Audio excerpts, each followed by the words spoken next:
Shawn Clement here with Dr. Jeremy Moody, and I wanted to have a nice discussion because the MDs in my environment have been such a great influence, a very positive influence, and you guys have helped point me in the direction that I needed to be pointed in.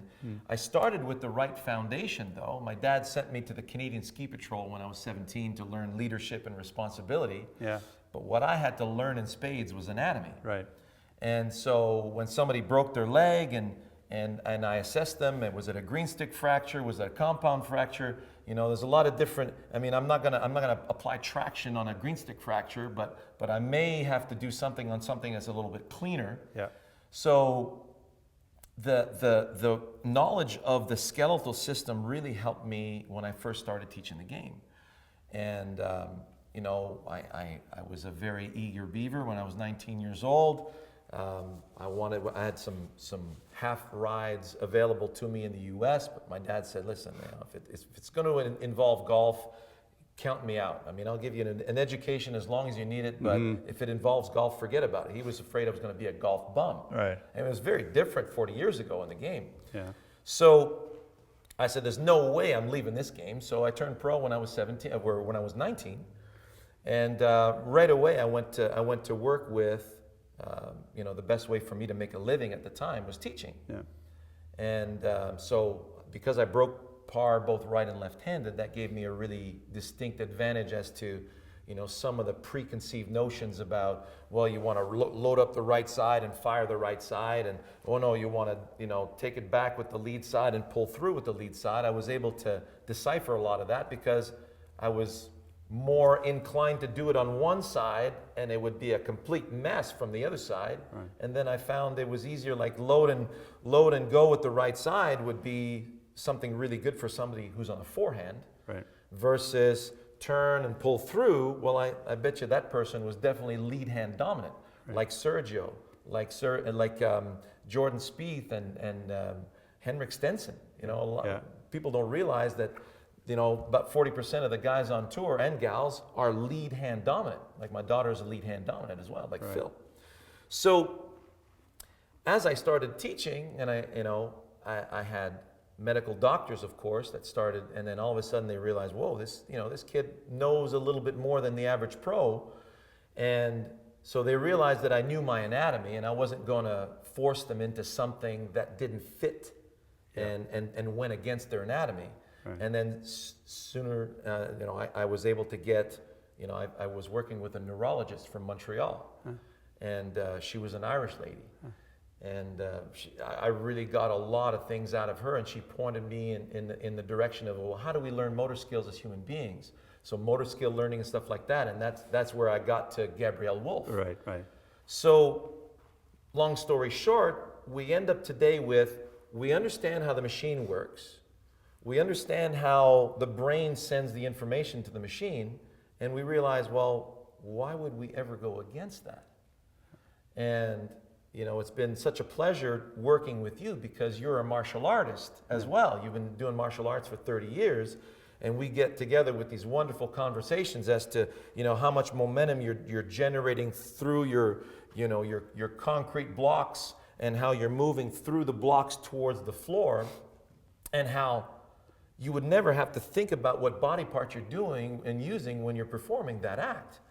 And so many scientific bodies are proving beyond a reasonable doubt for the last 20 years how we're really terrible at body part manipulation. Yeah. You know? Yeah. And so your experience with wisdom in golf, and you know, before you met us, I mean, how long have you been with us now? Third year. Third year? Yeah. Okay. And we just, by the way, had a fantastic series that you're going to see on our premium channel that Jeremy helped put together. And the metamorphosis from one swing to the next, just because you had the right focus, was just through the roof. It was phenomenal. Yeah. And that's the kind of success we find with our students.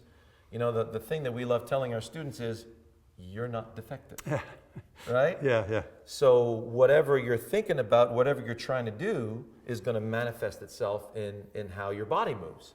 Yeah, the defectiveness is in in the unappreciation of how you're made, how you process, and putting the bits together. Right. If you let that happen, you're right. You're not Right. effective. When you try to manipulate it or take control of it in some other way, undermine the design of the machinery, That's both right. top and bottom. Yeah. That's where the problem is. Yeah, and that's where, with you, where we've seen a lot of successes Yeah. in being able to complete your backswing. Yeah. And so many of you out there are really struggling with getting enough backswing where you could whip the snot out of it with ease without the strain, because it's the strain that really leads you to injury.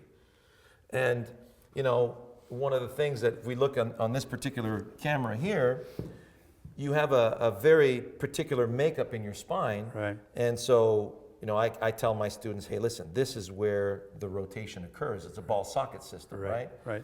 And that ball socket system just happens to be part of your femur, and your femur's half your knee. And the way the knee works, it doesn't bend inward.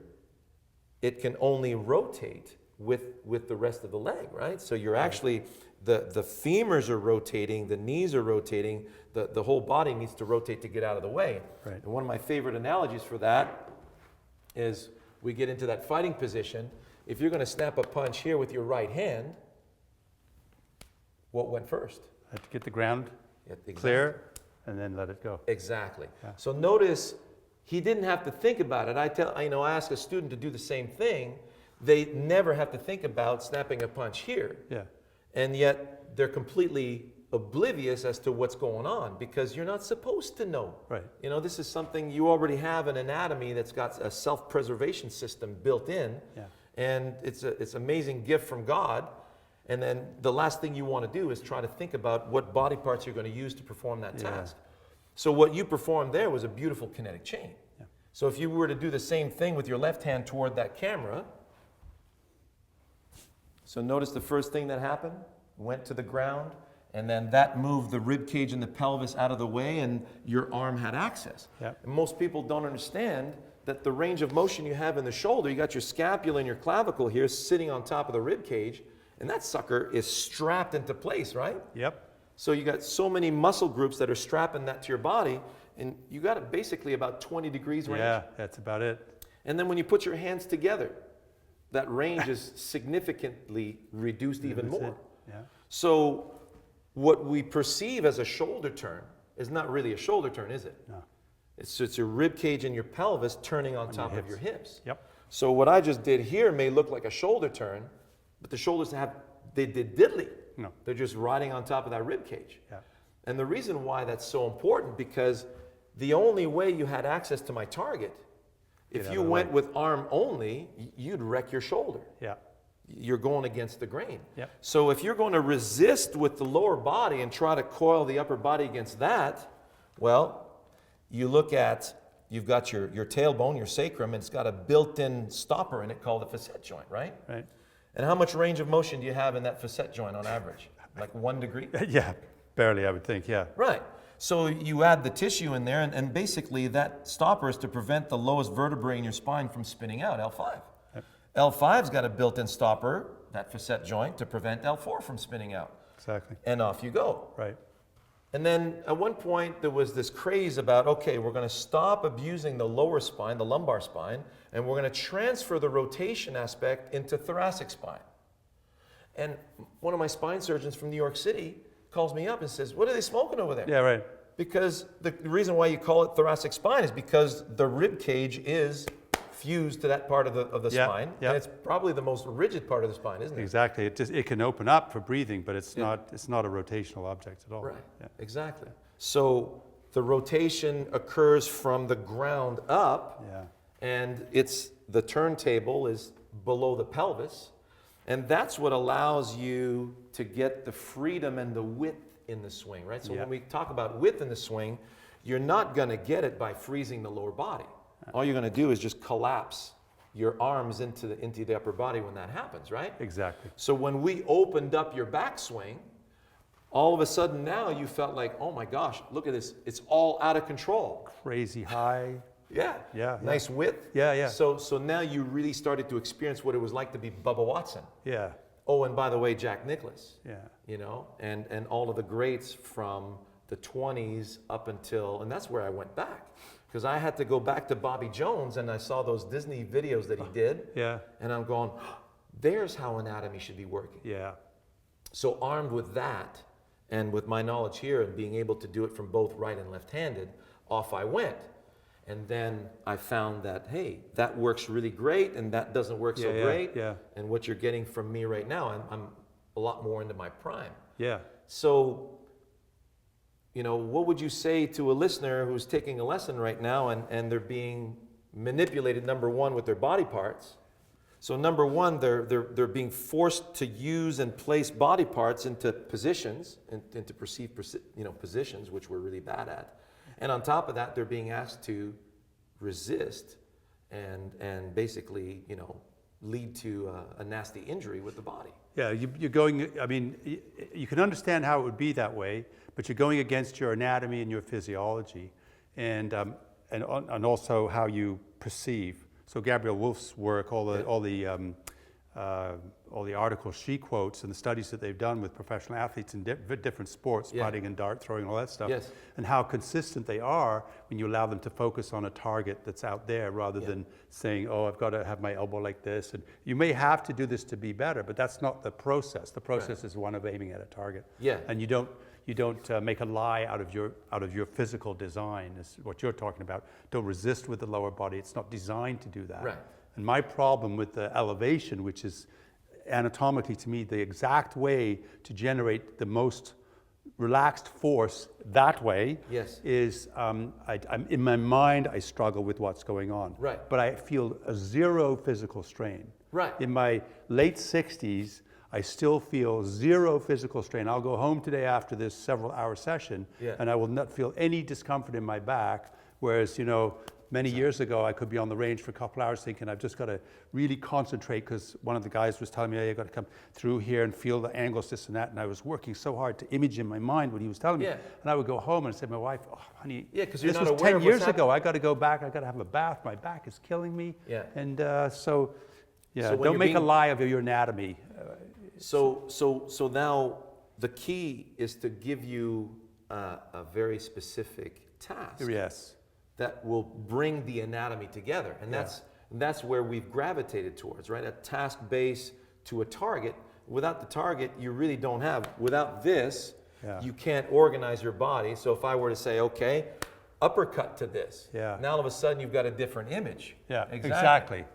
Right? Yeah. So now I just give you a task, and now your whole body is now creating the angles that it needs to perform that particular task. Exactly. And then as you perform that task, then your brain's telling you, hey, that's, you know, I would lay off the strain because tomorrow we need to get up and do this again. Right. And then you realize, okay, now you start doing it really efficiently, like a Nolan Ryan when he's got to pitch over 100 pitches in a game. Exactly. He's going to deliver the fizz, but he's not going to wreck his body in the process. So that's what has kept me here, not because the results in my scores changed, they changed, but not as dramatically as I would have thought. But the actual process of what's going on with the limited amount of golf that I actually play, it's just staggering to me how much more comfortable and enjoyable the process is.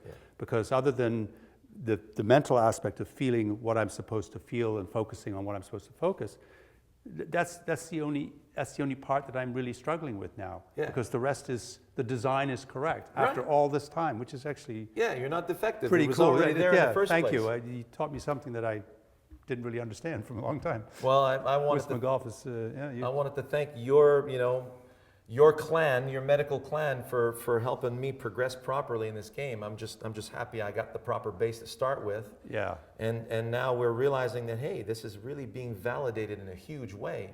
And you see it on the coaches on tour, how they're going, well, you know, maybe just a little bit of that. They're using it so much less now. Right. As far as they really realize that the body part positioning is really messing up, you know, the way they're focusing. And they're getting away from that and moving more to an anatomical model and a focus model. Right? Yeah, exactly. Yeah, it's excellent. It's I don't know about the rest of the teachers on the planet, but this is seems to me quite unique from, as I told you when I started, years and years of reading Golf Digest magazines and looking at all the articles on, oh, this is how you should do this and this is how you should do that, and watching the Golf Channel and so on and so forth. And then finally, I don't think I bought a golf magazine in 3 years. They were going to be a little cheesed off. They lost my membership. And I hardly watch the Golf Channel except to watch the pros because it's interesting to watch them. Yeah, exactly. But The from an storylines. instructional point of view, it's all here. Well, I appreciate the validation, sir. Shawn, it's been awesome. I mean, and ongoing. All right. Yeah. Hope you enjoyed that, everybody. Yeah.